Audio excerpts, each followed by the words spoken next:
Your husband put you in an impossible situation, Mrs. Waxman. We understand that. You're from Hanover, New Hampshire? That's where you met your husband? That's right. How'd you meet? At a party? At school? I mean, he was 20 years older than you. What is that? He had a patient in Hanover, a 15-year-old named Catherine Donovan. Give that to me, Mrs. Waxman. Donovan. It's your maiden name, right? You can't look at that. It's confidential. You were a child, just like the girl on that tape. Stop reading that. It's all here. How he seduced you. Isaac said he would destroy it. He promised he would destroy it. He liked them young, didn't he, Catherine? You found out he had a new girl, and you figured it was over for you.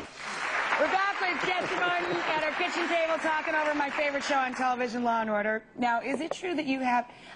Jesse knows I've confessed many times that I am one of many Law & Order junkies. I mean, I literally can watch this thing any hour of the night or day. It's always on something, and I watch it in every version, and I know some episodes so well I could actually run lines in them. And I hear you have a song that has something to do with... How do you do that? What is it? What is this about? Honestly, I don't know what they're talking about. Okay, it came out of nowhere, and it's kind of stupid, but you know the theme song, you know. Bum bum. Dun, dun, dun, dun, dun. Yeah. So every time I hear the theme song, I used to start singing, Law and Order's on. Law and Order's always on. Anyway. It is always on. That is not a bad thing, my That's not a bad thing at all. You kidding me? 9 solid years, and who That knows was a how good long theme ago. song for me, you know? And I think that it's, I mean, you've been there 9 years, but do you remember the first day for you on set still? I mean, I consider myself like a seasoned actor by the time I got there, and I was nervous as all get out. I mean, I'm standing there with Ashley Payton Murkison, who you know. Love and, her. You know, she's amazing. Hardcore, she's an amazing actress. And Jerry Orbach, God rest his soul. One of the greatest, God amazing. rest his soul. Amazing.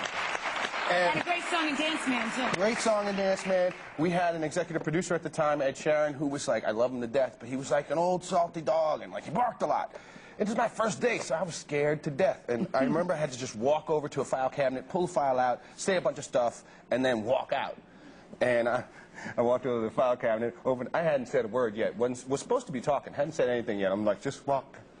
Open the file cabinet, pull out the file. My hand was shaking like this. And you know, I know, right? It's not live or anything, so you could stop and start all over again. But I was so scared. I'm standing there, and Jerry and Payton looking at me. They're like, "Aw." and Sam Waterston actually said he thought it was cute that I got nervous. He thought it was cute.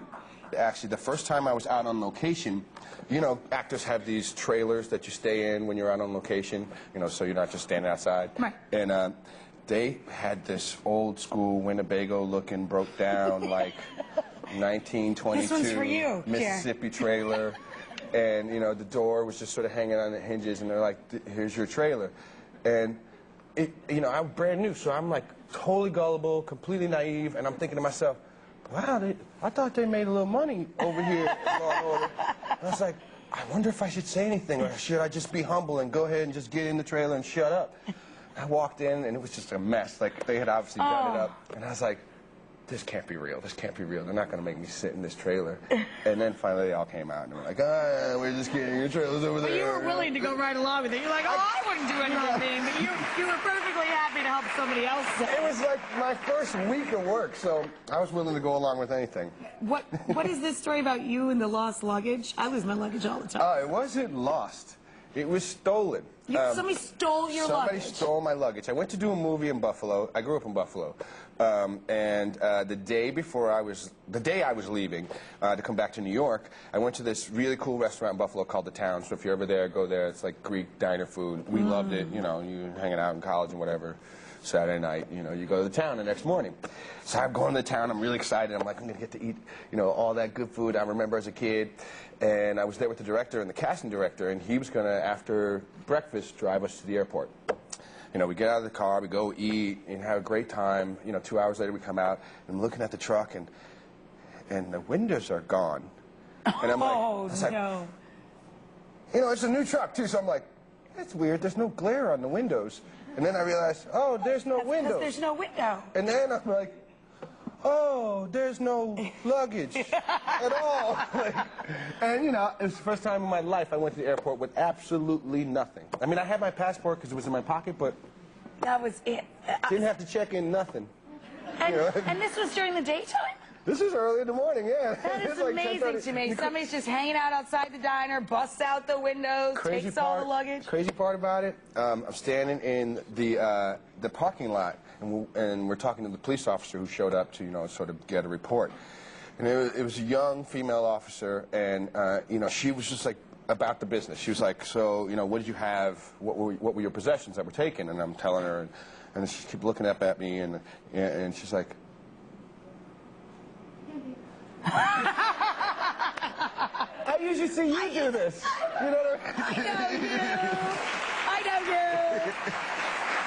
So, I mean, I didn't get my luggage back, but, you know, it was a nice little But you moment went back for to us. work anyway, so you could keep us all in the law, in the order. Yes, yes. Which is, of course, always on Wednesday nights at 10 p.m. on NBC. Please watch. We love you. Come back anytime to talk be glad about to. anything or nothing at all. Thank you, darling. And I offer to teach you how to cook anytime you like for any lady Y'all heard that, or right? friend. Jesse, guys, grab a snack. We'll be right back. Thank you, thank you, thank you. Love having you here. Great fun. Heading your way. I had never made a New Year's resolution. I had never read a self-help book. This woman tried out a year's worth of